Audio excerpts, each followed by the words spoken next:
다음 이제 보증 보겠습니다. 보증은 이제 약간 냄새 단어 자체도 보시면 이제 거래 위험 약간 이런 성격이에요. 그래서 기준서가 그러니까 기존의 15호처는 거래 유형별로 이제 기준서가 되어 있다고 말씀드렸고 15호면서는 거래 유형별로 되어 있는 게 아니라 거래를 5단계로 인식하라. 수익을 이제 어떤 방법으로 인식하라는 게 되어 있고 그래서 약간 이제 거래 유형별은 어떻게 할 거냐는 적용 지침 쪽에 주로 있습니다. 적용 지침 쪽에 있어서 그 거래 유형별도 뭐 완전 버는 건 아닙니다. 완전 버는 건 아니고 보증이 있습니다. 보증. 이 보증은 아까 이제 말씀하신 것처럼 이제 재화 용역이 있는데 수행하는 식별 의무가 있는데 보증도 같이 하는 경우가 있어요. 제품이나 팔면서 아니면 재화 용역을 그 판매하면서 이전하면서 보증이 이제 추가적으로 갈 수가 있습니다. 그러면 식별되는 거는 식별하라는 겁니다. 기본 개념이 그겁니다.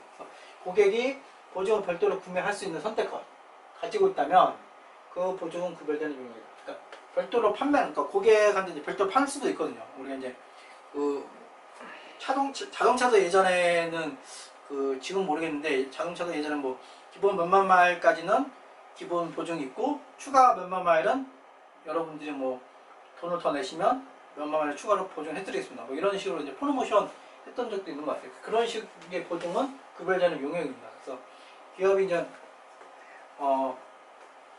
또 그런 것들은 구분하라 하는 게 이제 기본 취지입니다. 그래서 고객에게 별도로 구매할 수 있는 선택권이 없는 경우에는 약속한 보증 합의된 고객의 제품 부합한 확신에 더하여 고객에게 용역을 제공하는 것이 아니라면 이러한 보증은 기업회계 기준에 따라서 한다. 무슨 말이냐면 이제 그 별도 용역이 아니라 이런 겁니다. 확신에 더하여 고객의 용역을 제공하는 것이 아니라면 용역이 아니라는 거죠. 용역이 아니니까 우발 부채로 충당 부채로 잡으라는 겁니다. 용역에 해당되는 거는 너희가 수익을 잡을 수 있고 보증을 그게 아니라 기존의 제품에 대해서 단순한 확신하는 정도만 주는 거다. 그러면은 충당 부채 쪽으로 가라. 이런 개념입니다. 15에 보면 그 단어가 이제 뭐냐면 약속한 보증은 확신 유형과 용역 유형으로 이렇게 구분한다고 쓰는데 이런 단어를 실무에서 쓰더라고요. 그래서 보시면 이제 확신 유형은 관련 제품이 합의한 요구 조건에 맞도록 의도한 대로 작동하기 위해 확신을 고객에게 주는 것. 일반적인 보증이라고 생각하시면 돼요, 여러분들. 보증을 별도의 수행으로 식별하지 않으므로 거래 가격이 없다. 여러분들이 뭐 제품 뭐 사면 기본적으로 이제 보증 기간 있잖아요. 그런 거고. 그 다음에 용역이 있습니다. 용역. 제품의 합의한 요구 조건에 맞는다는 확신을 주는 것에 더하여 고객에게 용역을 그러니까 용역을 제공한다. 그러니까 용역을 제공하는 게 아니고 용역을 제공한다. 이걸 보시면 돼요. 그래서 얘네는 아까 말한 것처럼 얘는 이제 충당 부채 쪽으로 가는 거고 별도 인식해서 따로 빼서 그러니까 용역은 이제 수익으로 가는 겁니다. 보증을 별도의 수행으로 식별하여 거래가 일부러 보증에 배분한다. 고객이 보증의 구매 여부를 선택할 수 있는가에서 이제 선택할 수 있다. 그럼 별도 수행으로 가는 거고 합의된 규격에 부합한다는 하신 후에 추가 용역. 중요한 게 이제 추가 용역을 제공한다. 그러면 별도고 추가 용역이 없으면 수행은 아니고.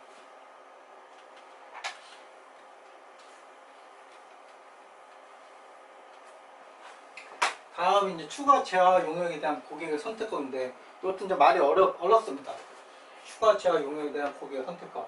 이 대표적인 게 이제 인센티브, 고객 충성제도, 기존의 고객 충성제도 그거 보시면 되는데 무료나 할인된 가격으로 이제 추가 재화나 용역을 취득할 수 있는 고객의 선택권. 무료나 할인된 가격으로 취득할 수 있는 고객의 선택권. 우리가 인센티브라든지 고객 충성제도는 우리가 받고 고객이 나중에 이제 권리를 행사할 수도 있고 안 할 수도 있잖아요. 그래서 선택권이라는 표현을 쓰는 거고 계약갱신 선택권, 미래의 제한 의무에 대한 그 밖에 할인이 다양하게 있다. 계약에서 이제 추가 제한 의무를 취득할 수 있는 선택권을 고객에게 부여하고 그 선택권이 그 계약을 체결하지 않으면 그 계약을 체결하지 않으면 받을 수 없는 중요한 권리를 고객에게 제공하는 경우에만 그 선택권은 계약에서 수행 의무가 생기게 된다. 웃으면 불가분의 관계가 있다는 그런 얘기고 선택권이 고객에게 중요한 권리를 제공한다면 고객은 사실상 미래 제한과 용역의 대가를 기업에 미리 지급한 것이므로 기업은 그 미래 제한과 용역이 이전되거나 선택권이 만료될 때 수익을 인식한다. 뭐냐면 이게 여러분들이 이제 그 제한을 판매할 때 10,000원에 판매한다. 그래서 제품이 있고, 그 제품 판매하는데 10,000원이에요. 10,000원인데 이거 이제 포인트 일정 부분 주는 거예요. 이렇게 있는데 이거 나온 것처럼 얘를 10배나 쓰는 거예요. 그러면 이 10,000원을 제품 얼마? 포인트 얼마? 이렇게 가져가는 거예요. 그러니까 고객 충성 제도는 따라온 거고, 이 포인트 자체도 이제 수익을 인식할 수 있는 거죠. 그래서 이 구분을 10배 할 수 있느냐에 따라서, 그러면 이제 기존에 얘는 10,000원인 거고, 매년 10,000원에 팔았으니까 10,000원인 거고, 포인트가 뭐 1,000원어치 줬는데 나중에 실행이 얼마 된다. 가능성 봐서 뭐 얘가 이제 500원 있다. 그럼 총 1,500원이 있는 거예요. 1,500원 중에 10,000원을 얘한테 가는 거고, 그 다음에 1,500원 중에 500원 곱하고 10,000원. 이게 이제 포인트 하는 거예요. 그래서 그 각각의 우리가 수행 의무에 이제 개별 판매 가격이 있었잖아요. 개별 판매 가격을 구한 다음에 개별 판매 가격의 썸이고, 그 다음에 우리가 이제 그 개별 우리가 거래 가격을 개별 판매 가격의 가중치별로 배분하는 거예요. 이게 이제 말은 되게 어렵게 써 있는데 그 얘기입니다. 그래서 실제로 우리가 앞에 얘기했던 것처럼 수행 의무가 이렇게 제품 판매 우리가 재화 용역의 이전이 하나 있고, 그다음에 이제 그 추가 선택권 있는 거예요. 그래서 이 합친 거로 우리가 이제 수행 의무 2개가 있는 거고, 거래 가격을 선택권과 선택권 아닌 걸로 배분하라는 거예요. 이게 그 얘기입니다.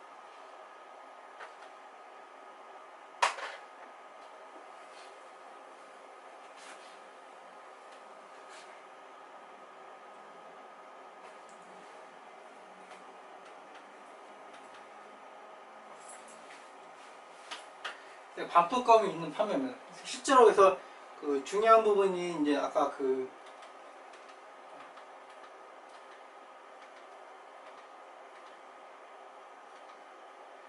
고객 선택권하고 반품권하고 제매 세 가지가 이제 중요하게 다루고 있습니다. 그 시험 문제라든지 이런 데도 다루고 있고, 고객 충성 제도 쪽은 그 제가 한 번 더 문제를 한 번 더 다룰 거예요. 15는 기존 교재에 이제 없어서 제가 이론도 자세히 하고 있어서 문제 한번 다룰 때 한번 해줄 거고, 반품권은 그 예전부터 관심이 많았던 부분이고 논문도 있습니다. 논문도 있고, 그래서 이제 벌써 얘는 시험으로도 나왔습니다. 시험으로 나왔고, 반품권은 이제 우리가 환불, 부채, 이거랑도 관련되는 거예요. 배정이. 그래서 반품권이 있는 제품의 이전을 회계처리해서는 다음 사항을 모두 인식한다. 그 반품이 중요한 거래 업종이죠. 그래서 기업이 받을 권리를 갖게 될 것에 예상되는 대가를 수익을 한다. 그래서 우리 처음에 나왔던 거예요. 그러니까 받을 것으로 예상되는 금액을 수익을 인식한다. 무슨 말이냐면 우리가 1,000개, 그러니까 10개를 매출했는데 1개는 반품할 것 같아. 뭐 이런 게 기업이 뭐 하루 이틀 한 게 아니라 이제 데이터가 쌓여있으니까 통계적으로 데이터 있잖아요. 그러면은 9개만 수익을 인식하는 거예요. 그 얘기. 1번이 그 얘기입니다. 9개에서 수익을 인식하고 1개는 부채를 인식해. 환불 부채를 인식하라는 거예요. 환불 부채를 결제할 때 고객에게서 제품 회사 기업 권리에 대해서 자산을 인식한다. 이게 어떻게 회계 처리하냐면 수익 9개고 환불 부채 하나인 거고, 그 다음에 상대 계정은 이제 계약자산이겠죠. 계약자산 9개, 계약자산 1개, 이렇게 인식을 하는 거예요. 관련된 원가도 따로 인식하겠죠. 원가는 이에 대해서만 하겠죠. 그리고 이에 대해서만 원가가 되는 거고, 원가 8이라고 할까요? 이렇게 8 쓰고, 그 다음에 자산이 재고자산이 이제 10개 나왔잖아요. 10개 곱하기 원가율 나갈 거고, 근데 환불부채도 자산 나왔으니까 이제 반품권 있는 거, 반품권 있는 자산을 인식하는 거예요. 그리고 3번이 이게 그래서 고객의 제품 회사할 기업의 권리, 회사할 기업의 권리. 이게 우리 이제 반품권이잖아. 반품권. 부채 인식하고 반품권 인식하고, 이거는 매출원가에 조정을 한다. 그러니까 그 재고 자산의 이제 원가만큼 인식하라는 겁니다. 원가만큼 인식하는 거고 얘는 판매 금액만큼 인식하라는 겁니다. 말 속에 다 의미가 있는데 우리 처음 하다 보고 이제 실무 알아보면 이게 말이 어떤 말인지 잘 몰라요. 그래서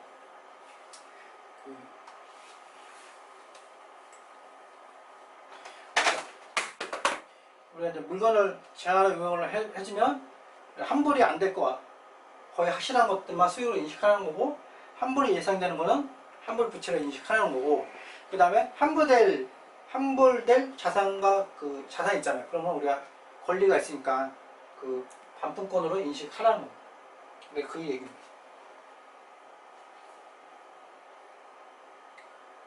그 다음에 이제 기업이 권리를 갖게 되고 예상하지 않은 부분에 고객에게 제품 이전할 때 수리고 인식하지 않고 환불 부채를 인식한다.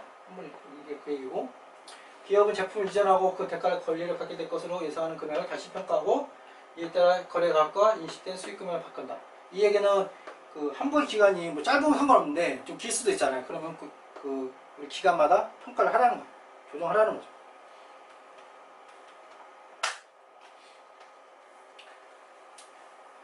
재매 약정을 예전에 이제 재고자산 할 때도 이제 했는데 우리가 이제 물건을 그 팠는데 처음에 판매 가격이 있고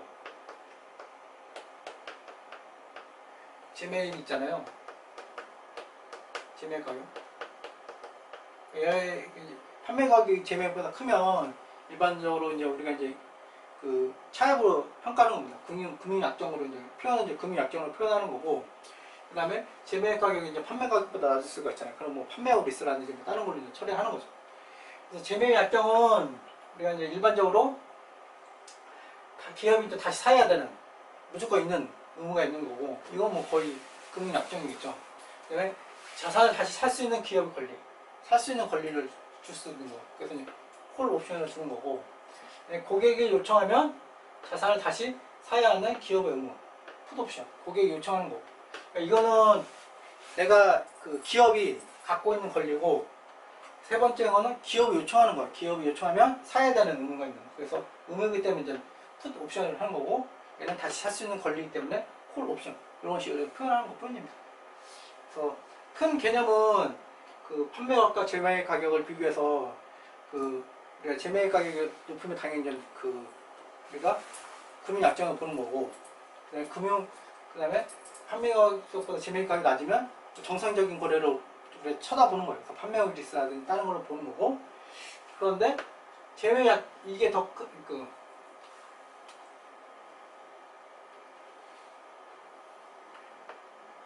판매 가격보다 재매 가격이 더 큰데 실제로 이제 이 회사에서 인식을 안 할 수가 있잖아요. 뭐냐면 어떻게 되면 판매 가격이 10,000원인데 우리가 10,000원인데 재매 가격이 12,000원 이렇게 생각합시다. 판매 1,000원이고 이제 재매 가격이 1,200원이니까 그래 처음 판매가 들어오니까 어떻게 됩니까? 현금 들어오니까 10,000원. 예, 더 크니까 우리 금융약정 밑에 차입금 10,000원.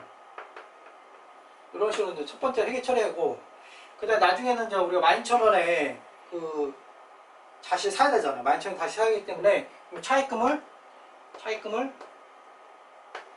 12,000원으로 회계상에 올려줘야 돼요. 그러면은 2,000원만큼 뭐가 되냐면 이자 비용이 되는 거예요. 이자 비용.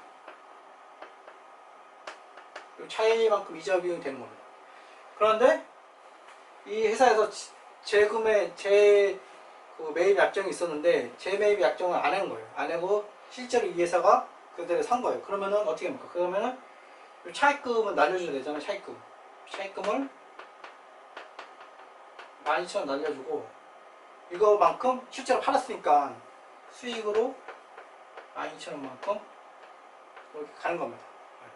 얘를 실제로 이제 10,000원으로 회계 처리하지 않고, 그럼 2,000원에 대해서 회계 처리 좀 약간 애매하잖아요. 그래서 실제로 12,000원에 대해서 우리가 수익을 잡는 거예요. 요것만 좀 주의하시면 됩니다. 그래서 보시면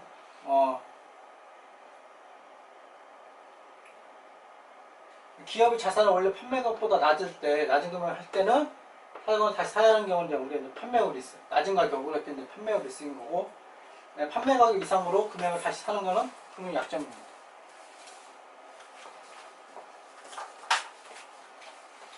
또 재매 약정이 금융 약정이라면 기업은 계속 자산을 인식하고, 매출이 아니니까 자산을 계속 인식하고, 금융 부채를 인식하고, 고객에서 받은 대가와 고객에 지급하는 대가 차이를 이자로 인식하고, 아까 2,000원 이자로 인식하라는 겁니다.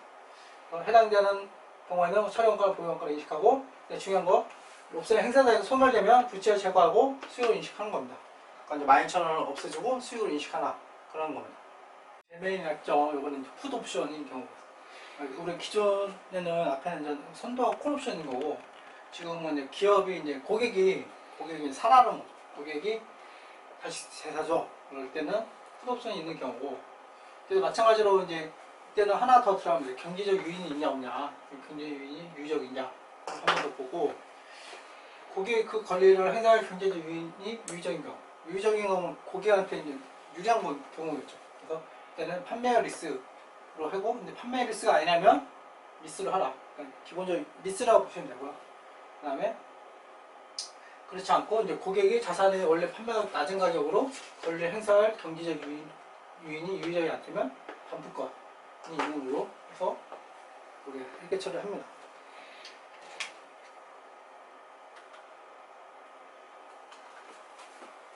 재매입 약정을 정리하면 이제 자산을 다시 사는 가격이 재매입 약정이 이제 원래 판매 가격보다 이상이고 자산의 예상 시장 가치보다 높다면 그 계약은 사실상 금융약정으로 회계 처리하는 거고, 경제적 유인이 유의적이지 않다면 반품권이 있는 제품의 판매처럼 회계 처리한다 하는 거고, 합의 시간 가치도 고려해주라.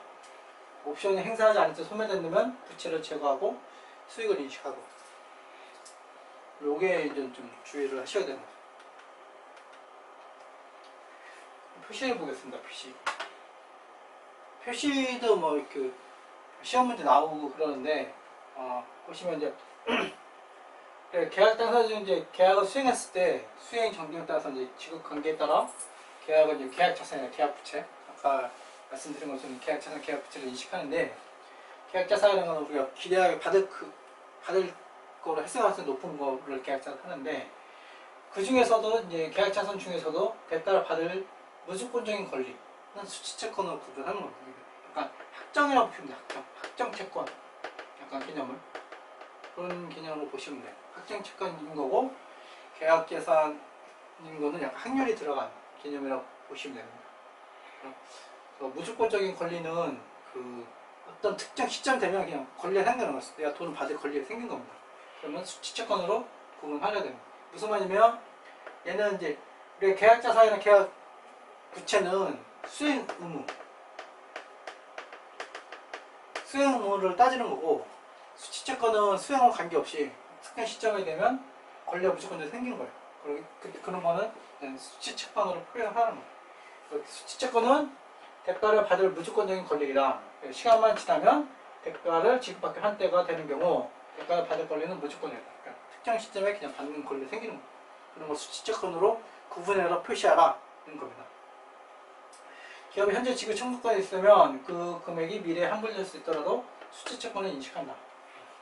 환불하고 이제 관계없는 거예요. 그래서 특정 시점에 내가 청구할 수 있는 권리가 있다. 세금계에서 같은 거 많은 거죠. 세금계에서도 우리 이제 청구했다. 그러면 수치할 권리가 있잖아요. 그런 것들은 수치 채권을 그런 겁니다.